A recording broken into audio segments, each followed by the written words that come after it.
Dear students, last class we started compounds of alkaline earth metal calcium. So we completed a calcium oxide. Another name for calcium oxide is quicklime.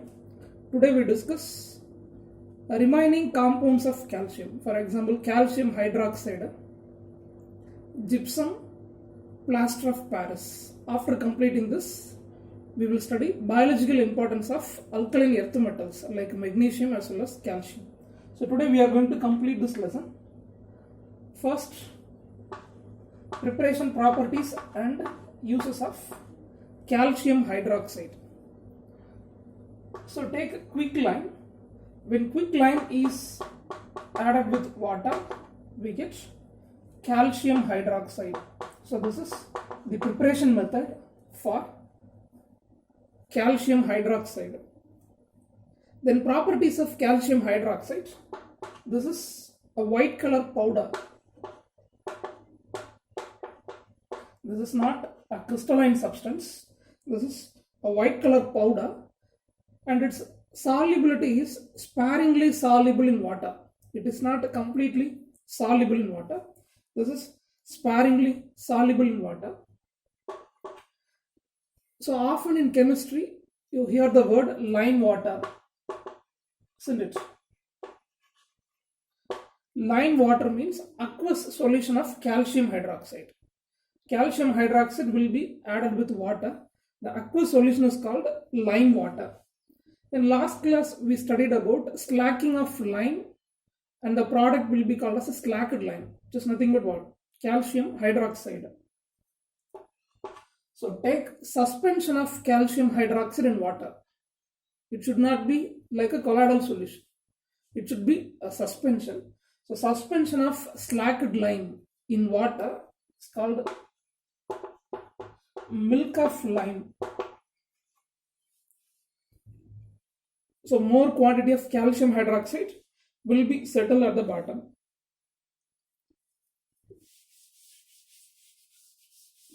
Chemical properties. What happens when carbon dioxide gas is passed through lime water? So aqueous solution of calcium hydroxide is called the lime water. With this, if carbon dioxide gas is passed, we get the substance calcium carbonate. So this is the test to identify carbon dioxide. When carbon dioxide is passed through lime water, if it turns milky, we can identify that the passed gas is carbon dioxide and produced product will be calcium carbonate.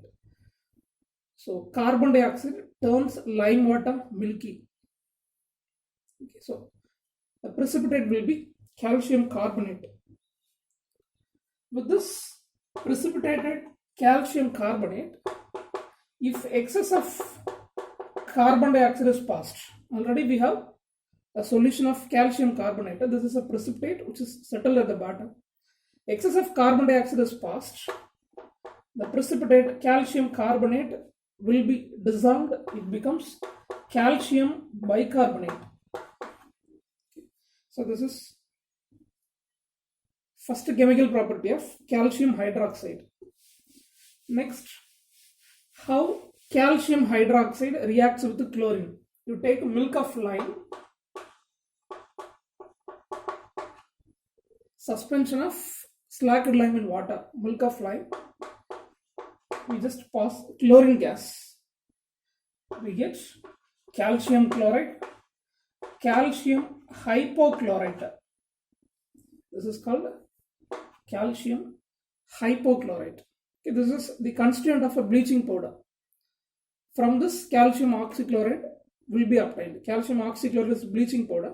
So this calcium hypochlorite is the constituent of bleaching powder. This is the next chemical property of calcium hydroxide. Then what are the uses of calcium hydroxide? First point, which is used for preparing mortar. So this is a building material. To prepare mortar, we use calcium hydroxide.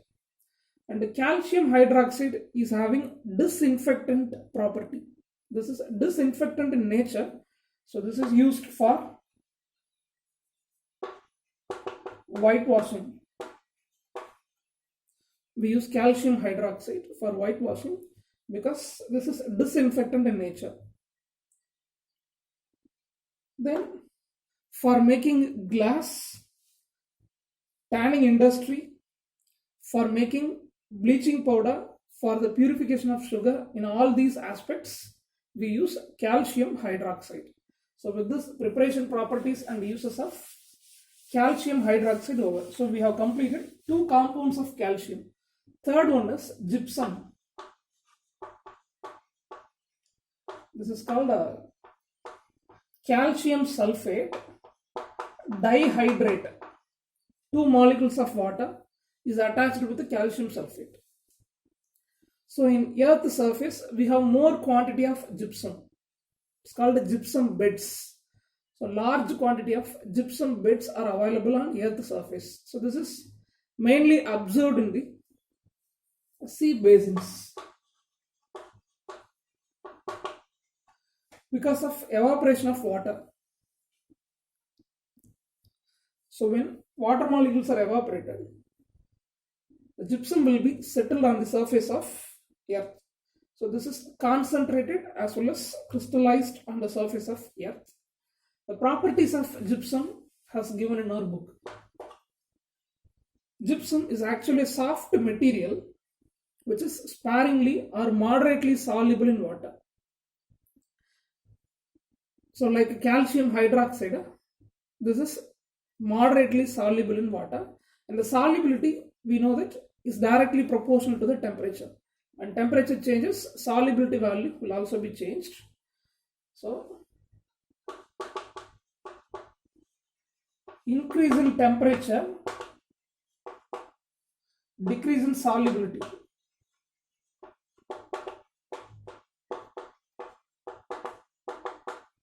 So the concept is applicable for gypsum also.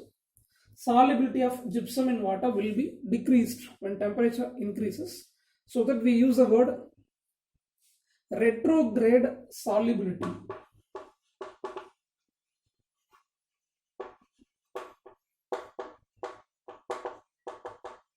So retrograde is a property against solubility.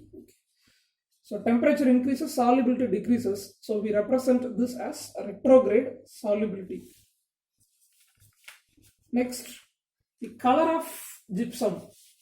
So gypsum is deposited in different colors like white color, gray color, pink color, yellow color, brown color, light green, even colorless. So different colored gypsums are deposited. This is mainly due to the impurity. Based on what impurity is present, the color will be different.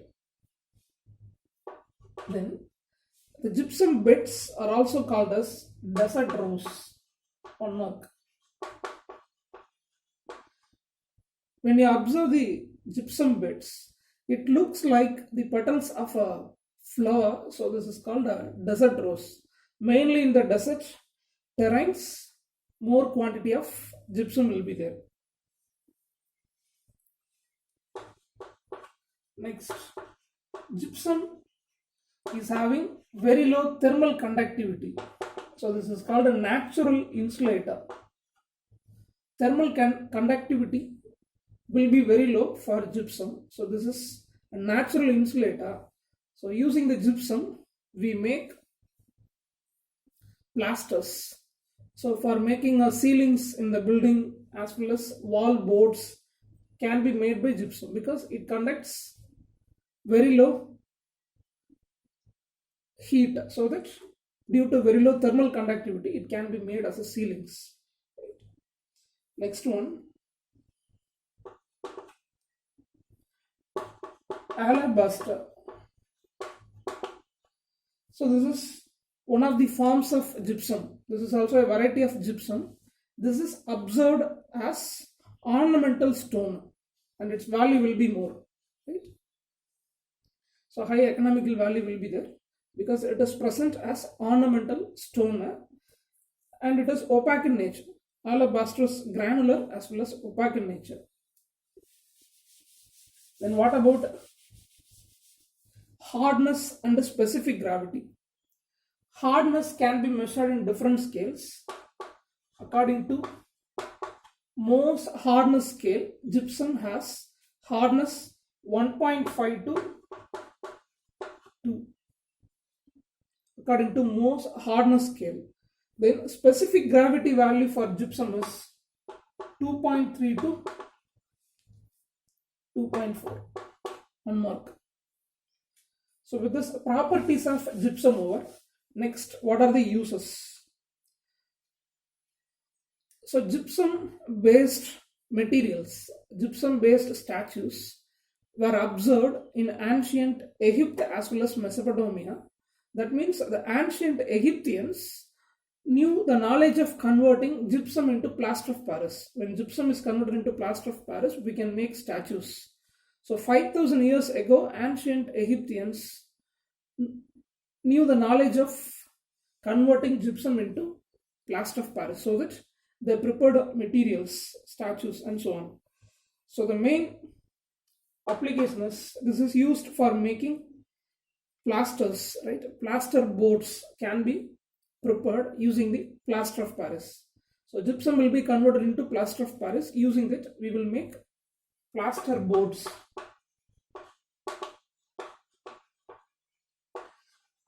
Plaster boards can be used as wall boards, or it can be used as a partitioner border. Then it can be used as a ceilings.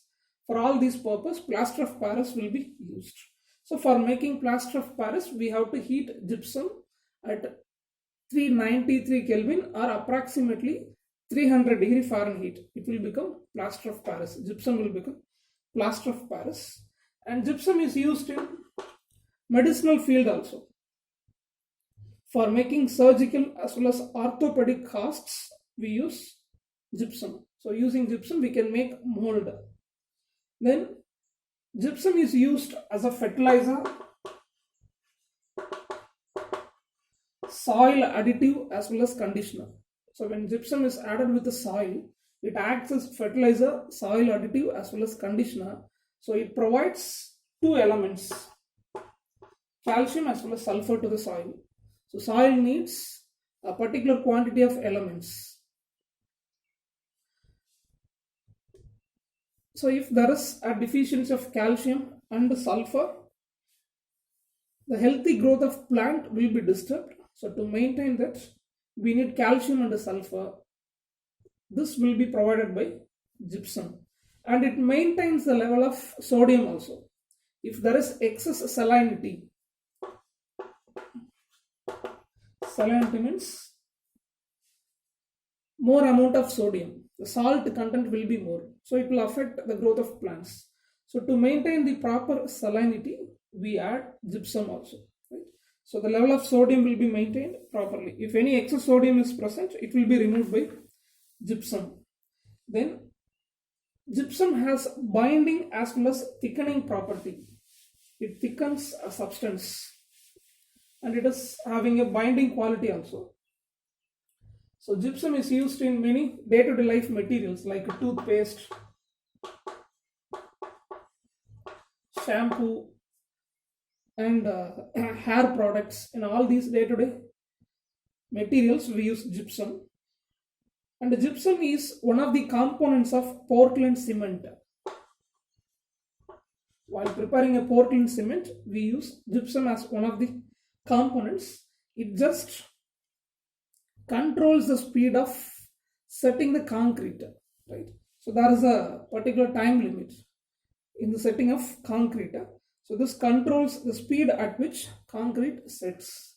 This is the role of gypsum. So preparation,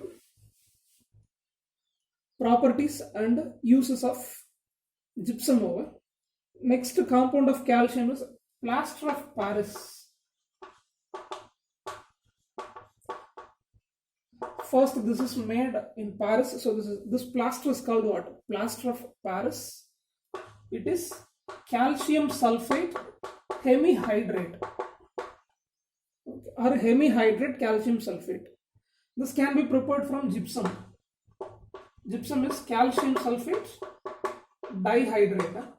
When this is heated at 393 Kelvin, we get calcium sulfate hemihydrate.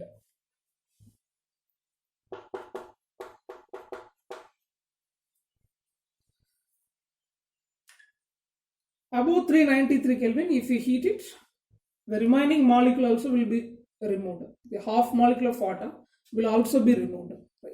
At this stage, we call the plaster as what? Dead burnt plaster. The major application of plaster of Paris is it hardens fast. With the plaster of Paris, if you add water within 5 to 10 minutes, it becomes a hard material. So this is the major application of plaster of Paris. Based on this ability, we use plaster of Paris in many aspects. Example, in building industry, we use plasters. Then in a medicinal field, if there is any fracture, if there is a bone fracture, for example, a fracture on hand, so there should not be any movement. Hand should not be moved from one position into another position. So to immobilize the affected part of organ, we use this plaster of Paris. So when we apply this plaster of Paris paste on hand, within 5 to 15 minutes, it becomes a hardened, then it won't allow the hand to move from one position into another position. So the mobility will be stopped by applying the plaster of Paris. Then in the field of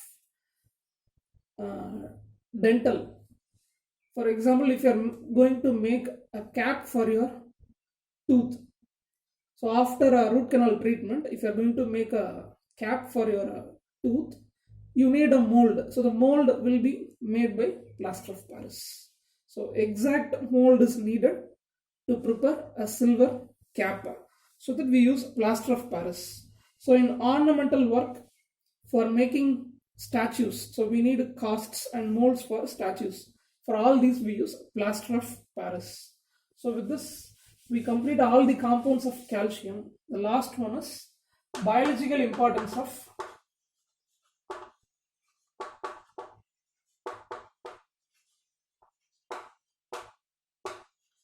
magnesium and calcium. If you take a normal human being, he contains 25 gram of magnesium and 1200 gram of calcium, approximately 1.2 kilogram. Right? So 1200 gram of calcium. So these are essential elements present in the human body. Okay, what is their biological importance? We know that in human body, many biological reactions are taking place. Thousands and thousands of reactions are taking place, right? So in biological reactions, the catalyst is enzyme.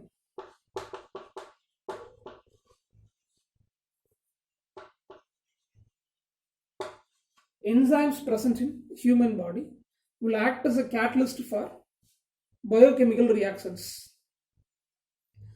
So the role of magnesium is, magnesium will act as a cofactor for this enzyme. Enzyme is responsible for biological reactions. This is the biocatalyst. And the magnesium will act as a cofactor for enzymes. Especially you think about a biological process.